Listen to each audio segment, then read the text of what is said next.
Hey, what's up guys? In today's tutorial, I'm going to show you how to recreate this John Wick poster in Blender using your 3D character. In the last video, I already covered the character creation part. If you haven't watched it yet, be sure to watch it first. Before starting this tutorial, I request you all to comment and subscribe to my channel if you find this tutorial useful. So let's get started with today's tutorial. First, I will download my 3D avatar from the Avaton website. I have already explained how to create this 3D avatar in the previous tutorial. If you haven't seen it yet, please watch the tutorial first.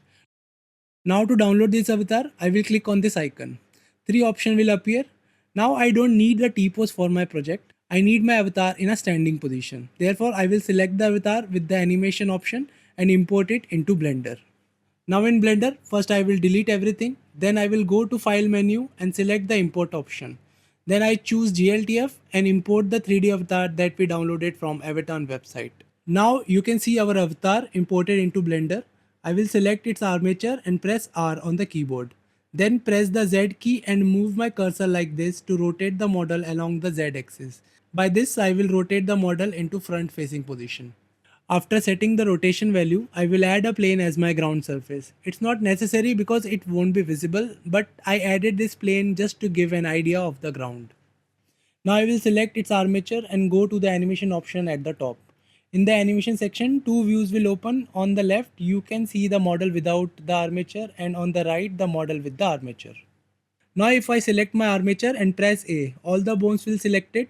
Then if you look at the timeline below, you will see the keyframe showing up. Since I don't want this animation, I will delete it. To delete this, I will press A on the timeline to select all, then press the delete key to remove the keyframes. Now if you move the timeline, you won't see any animation on this 3D model. Now I will animate my head. To do this, I will select the head bone and turn on the auto key from here. Then I will press I to apply a keyframe to my bone on the first frame of my video. After that, I will move to the 100th frame and rotate my head like this. Now when I play it, you can see the animation of my head. Just like this, I will tweak the head rotation according to the demand of my scene. After tweaking the head's rotation a bit, the animation will be ready. This is a patience process, so if you take your time to animate it carefully, you will get much better results. So after animating the head, I will create the another avatar that will hold the gun and aim at my character. To do this, I will duplicate the same avatar, select its armature and body, and then Shift D. And then press Shift D to duplicate it and place it to the side of my main avatar.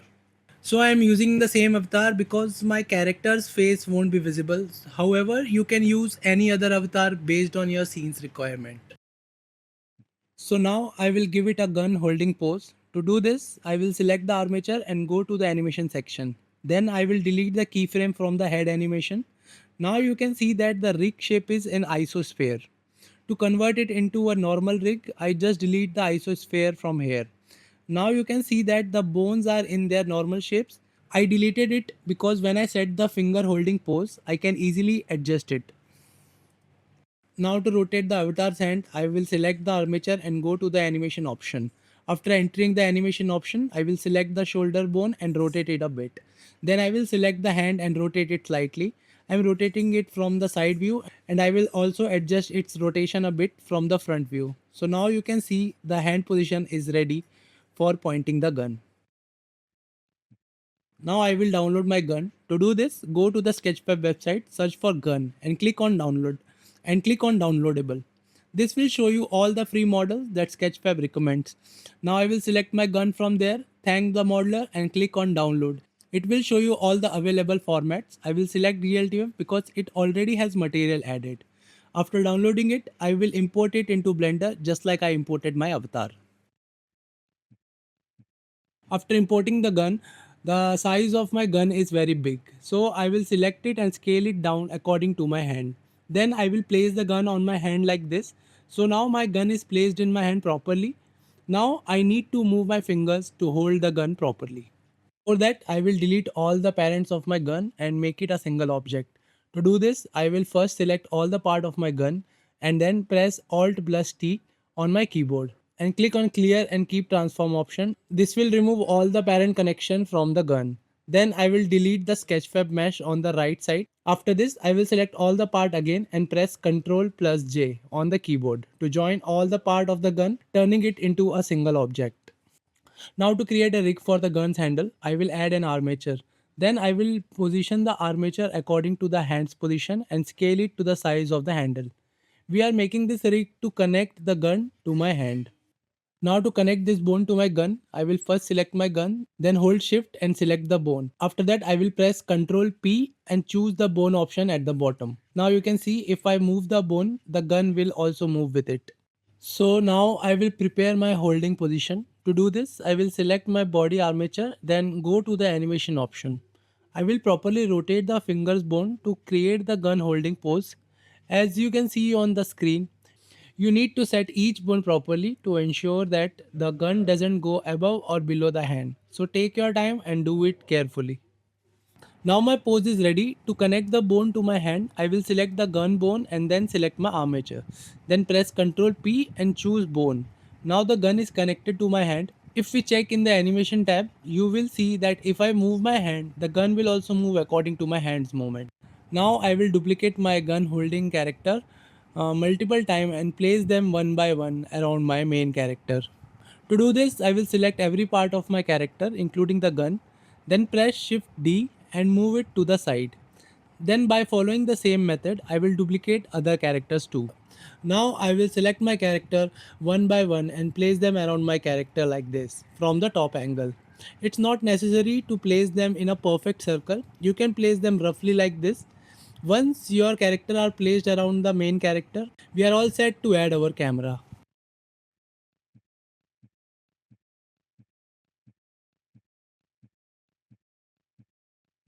After setting up my character, I will hide the armatures. To do this, I will select the armatures and press H to hide all of them. After this, you can see everything clearly. Now I will add my camera to the scene. Before adding the camera, you need to set your angle in the viewport. Then go to add and select camera. After that, press Ctrl plus Alt plus numpad 0 on your keyboard and the camera will automatically placed in the current view. Then go to view tab in right side and select the camera view option. Now whenever I change the view in the viewport, the camera will automatically move as well. So now after setting up my camera, let's add light to our scene and check how it looks in the render view. So this is how it looks right now. My render setting is set to Eve. Let's change it to cycle and check it how it looks. Now if you press Ctrl plus B on the keyboard and select the camera viewport like this, everything that is visible in the camera will be shown and everything outside the camera will not be visible. This way you can easily see how your shot will look in the final render and the viewport render time will also be reduced. Now let me show you how I animated my camera for this scene. First we will check the viewport setting. We need to make sure that the view to camera option is on. If it's not on, I will turn it on because we are going to apply auto key to our camera. So for this we have to turn on our auto key. Then go to the first frame and set our camera in the viewport. You can see that the keyframe is automatically set on first frame. Now let's add a empty object. I will place the empty near my head and after that I will select the camera and go to the constraint option. Click on the track 2 and select the empty with the picker. Now if you see, when I move the empty, the camera will follow the empty. This is because when I move the camera forward or backward, I want the camera rotation to stay fixed on the empty and not move randomly. Next, I will select my view on the first frame again. Then I will go to the last frame and move my camera a bit toward the character's face. And also adjust the empty slightly to make sure my character's face is centered in the camera view. Now if you play this, you can see that our camera is animated. Next, I will animate the focal length to create a vertigo effect. For the first 20 frame, I will set the focal length to 50 and in the last frame, I will reduce the focal length to 10 to 20 and zoom the camera on the face. This will give me the vertigo effect. So in real life, when you dolly zoom your camera and manually zoom out the lens, it creates the vertigo effect. The same technique I have applied here. Now I will fix my head animation according to the camera view. I want my character to look straight into the camera. To fix this, I open the animation tab and adjust the rotation of the head bone in the first frame and the last frame according to my camera movement. So our scene is set, the animation is set and the camera animation is also set. Now I will add lighting to our scene. So first I will delete the light that we added earlier. I will hide all the armature and now I will go to the render view. It's look dark because there is no light. Now I will go to the world setting and set the world value to 0 so that my scene become completely dark. Next, I will add an area light and move it above my head. You can see the light is visible now. I will shift the light to the right side and rotate it toward the main character. Then I will duplicate this light by pressing Shift D and move it to the left side and rotate it according to my face.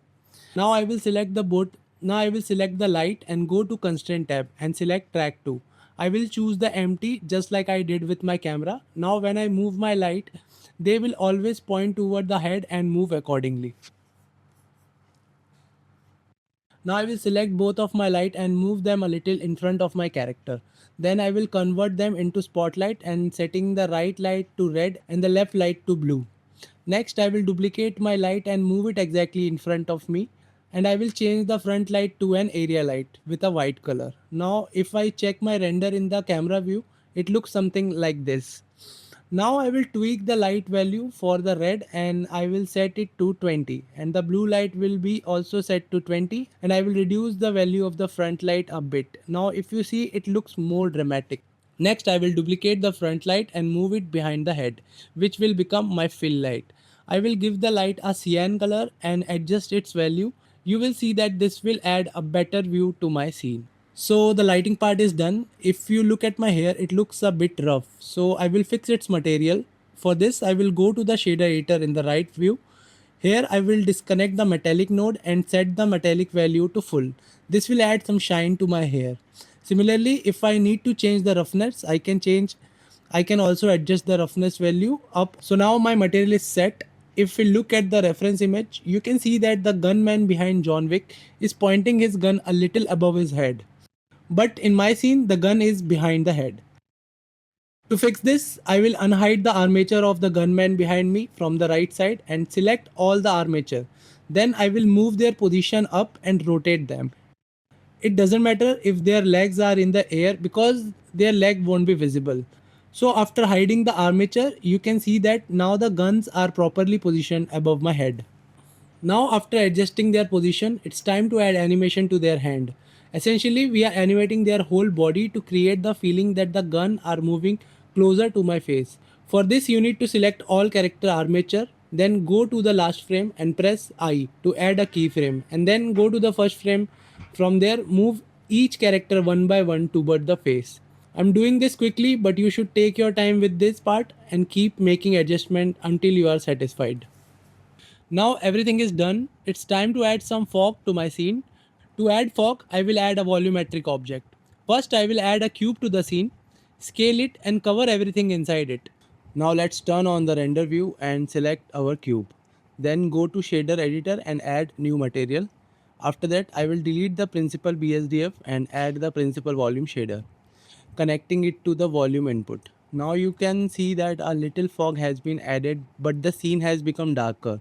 To fix this, I will reduce the density value. As you can see, the fog is decreasing. You need to keep the density value very low for the scene to appear clearer. So I am keeping its value 0.100 and setting the fog color to blue. You can choose any color that suits your scene. So it's looking better. Now I will render one frame to do a little bit of compositing in Blender. First, go to the render setting and set the max sample to 100. Leave the other setting as it is. Now go to render and click render image. After rendering the image, close it and open compositing tab. Here click on use nodes. You can see your render image as a thumbnail. If you want to view the full size of render, press Shift A and add a viewer node. Then connect the image to viewer node to display the image in full size. If you scroll now, it won't zoom in. To zoom in, press V on the keyboard, and for zoom out, press Ctrl B. Now I will add a distortion node and connect it to the viewer like this. Next, you need to enable the jitter and fit option and tweak the values given below. Now you can see some effect around the face. For the depression value, I will keep 0.200, and for the distortion value, I will set it to 0.010. You can adjust this value according to your scene. After compositing, I will add depth of field to the camera to give depth to our scene, making the face in focus and everything else out of focus. To do this, I will select my camera and in the camera setting, I will enable depth of field. Next, I will go to material view and you can see everything looks out of focus. To fix this, you can see focus on object section in camera setting. I will select the picker and choose my empty, which is already linked with the light and the camera. Now, if we change the f-stop value, you can see the focus shift according to the value. You can tweak it and set it based on your distance. I am keeping the f-stop value at 2.4. So now let's render one frame again to check if everything is alright. Everything looks fine, but the effect we added in composition is not showing up in the render. So I will go back to the composition and connect the lens node to render node. Now when I render a scene, the effect applied in composition will be visible across all the frames. Now the last thing left is the light animation. So first let's hide our cube and select the light. First we will reduce the brightness of all the light to 0 on the first frame. We will leave the fill light as it is. The rest of the lights we will have their brightness set to 0. Now on the first frame I will select the red light and keyframe its power to 0 and then go to 20th frame where I will increase its power to 30 and add a keyframe. After that I will select the blue light, keyframe its power and at 50 frame I will increase its power and add a keyframe. Now I will select the front light and add a keyframe at frame 30 and then at frame 50 I will increase its power and add a keyframe. The value of all the lights will remain the same until frame 80 and at frame 80 I will add a keyframe and at frame 100 I will set all the lights power to 0 and add a keyframe. For the red light, I will leave it on. Finally, for the fill light, I will add a keyframe at frame 70 and set it to 0 at frame 100. Now let's play and check. You can see how beautifully lights are animating. So guys, that's it. Our John Wick scene is ready. I made this scene again to explain it to you. I hope you liked it. I would like to show you my original Blender project that I created before, which took me around 3 to 4 days because I worked on it patiently. So whatever you have seen in this tutorial is the fast version of this, and it's not possible to make everything exactly the same. For today's tutorial, I hope you understand everything, and if I missed anything or if you didn't understand something, please feel free to reach out to me on Discord. So guys, if you like this tutorial and want to see more tutorial like this in future, do subscribe to my channel and comment below on whatever you want to see in the future.